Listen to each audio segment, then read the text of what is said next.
Guys, I don't think we need proof. I don't think we need proof to understand they don't care about you. They don't care about me. They don't care about this country. They're using it as a way to control people, to fear the problems that are happening.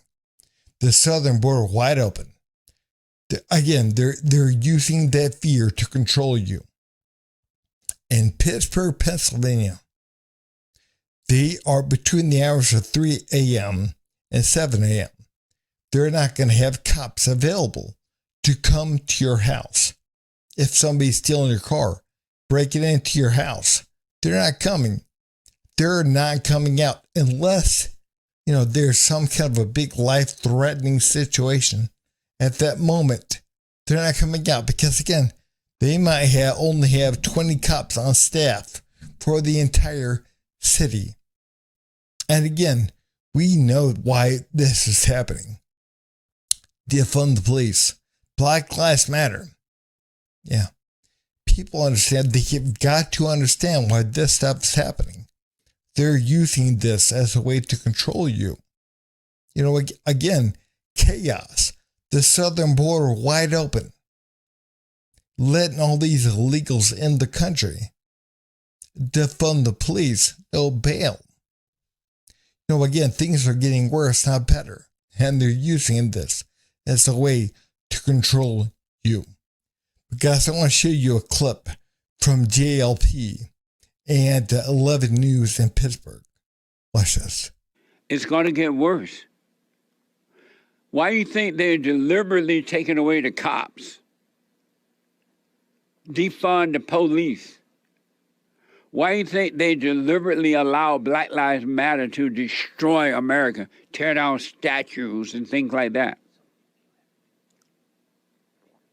Why do you think they have taken away bail bonds?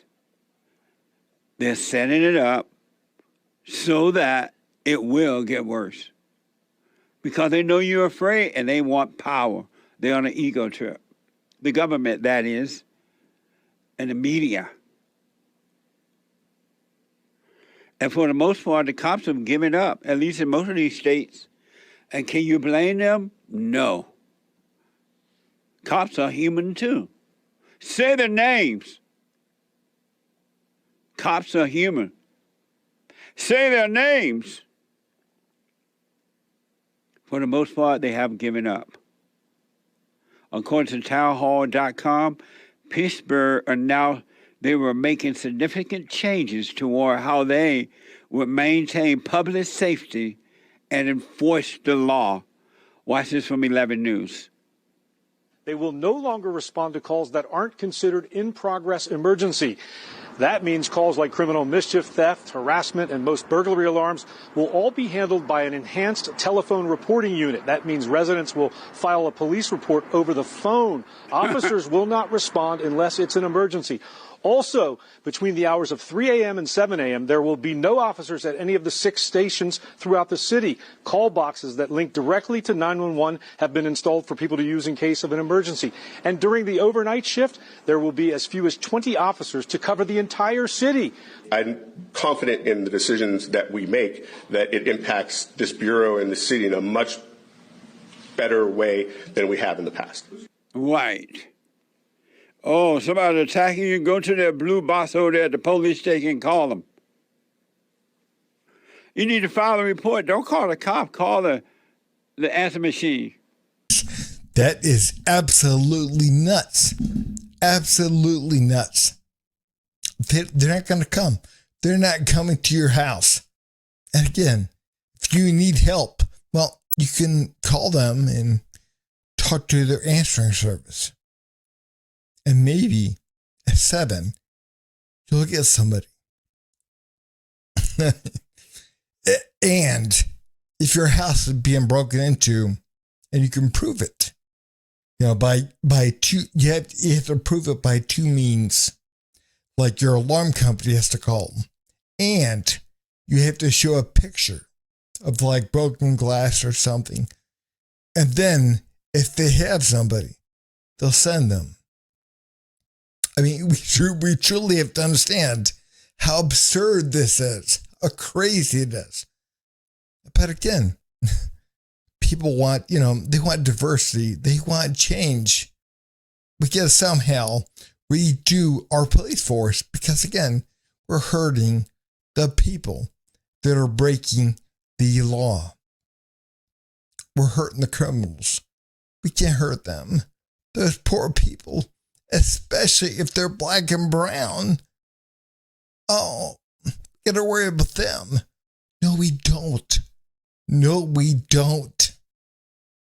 We have to worry, and I don't mean worry, but we have to be concerned with our country, with maintaining integrity.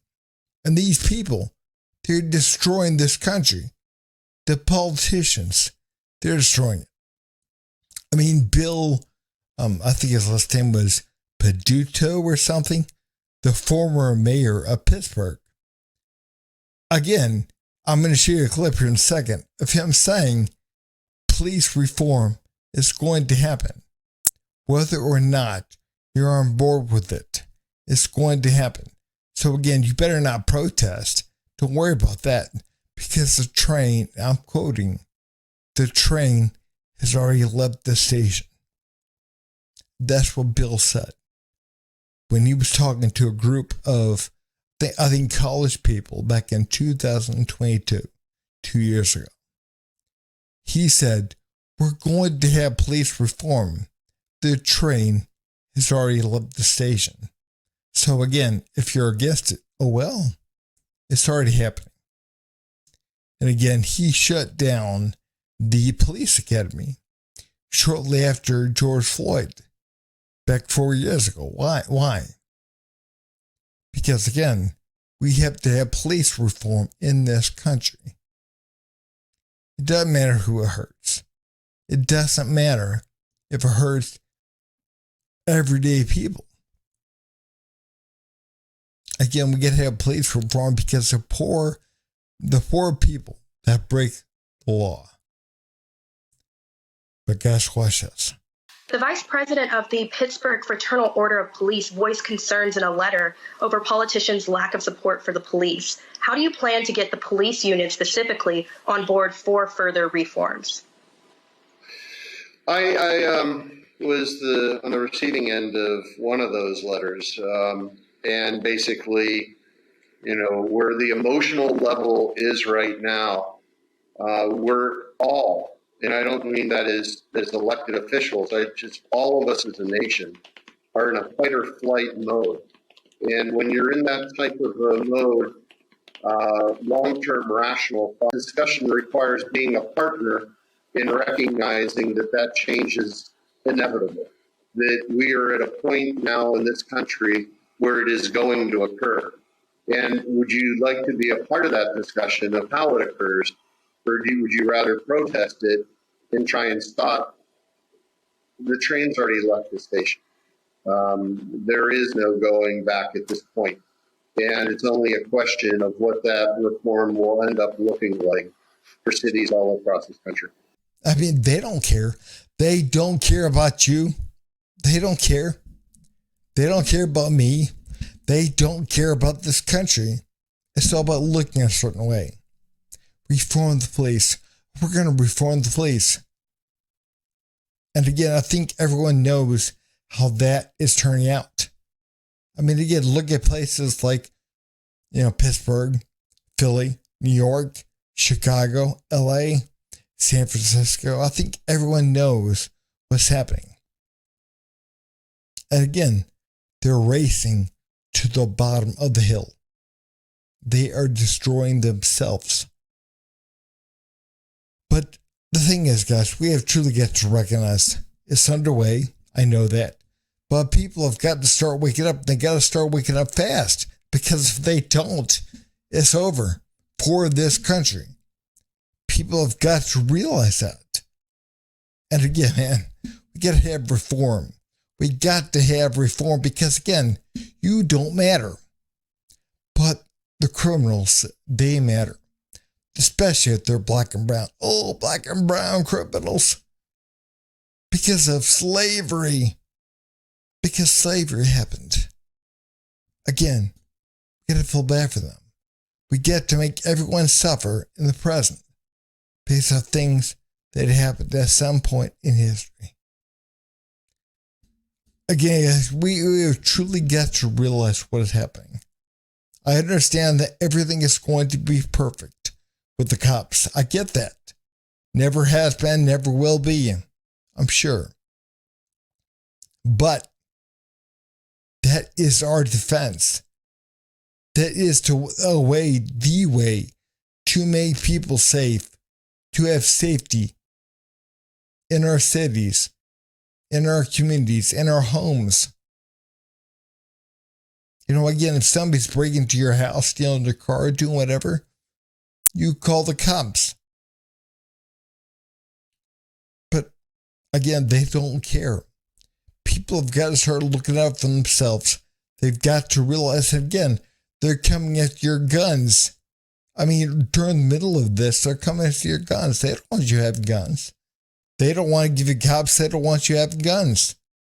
And again, between the hours of 3 and 7 a.m., there's only going to be 20 cops on staff in Pittsburgh. I mean, and these folks, they want you to believe that, you know, they had no other choice. Because in 2020, when the pandemic hit, they lost business in Pittsburgh and their tax revenue went down. But they still have plenty of money, apparently, for certain programs, certain committees that are not necessary. Watch this. Now, I'm no financial expert, but I can take a look at this. It doesn't take me long to like pinpoint areas that could be cut so you could have more cops. So there's more than $700,000 budgeted for salaries for something called the Office of Equity. In all, the office's budget exceeds $1 million a year. Among other things, that taxpayer money is used to pay an executive director for the Gender Equity Commission, who makes $76,000 a year. It includes a chief equity officer making $120,000 a year. It also includes unspecified money for immigration engagement, so that when people arrive in Pittsburgh from, say, Haiti, they know where to file for welfare benefits. And by the way, it's not just the Office of Equity at Pittsburgh that employs equity officers.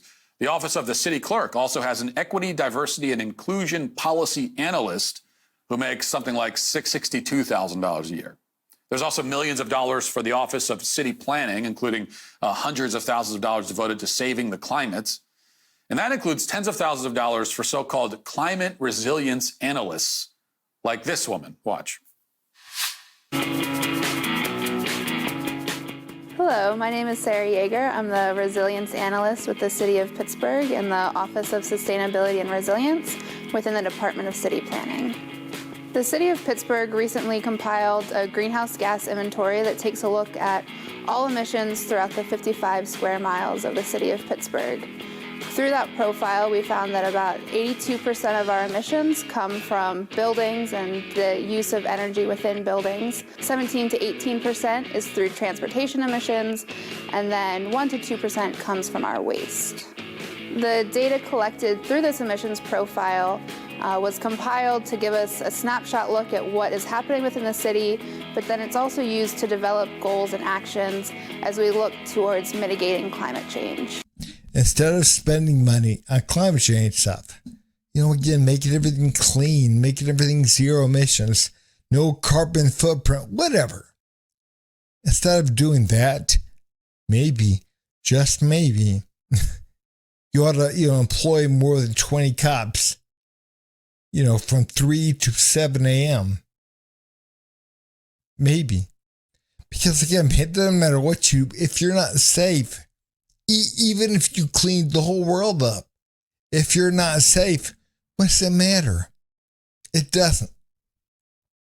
And again, you're telling people, don't care about your safety. That does not matter. What matters is climate change. We got to clean things up. We got to be woke. We got to have LGBTQ programs and panels and whatever. That's what we need. We got to be woke. It doesn't matter if you're safe. That comes at the bottom of the list.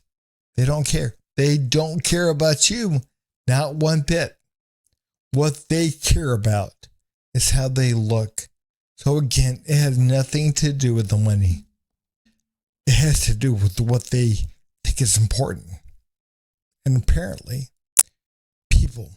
their people aren't important.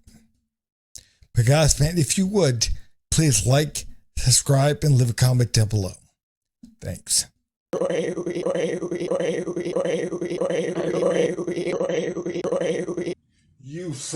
You son of a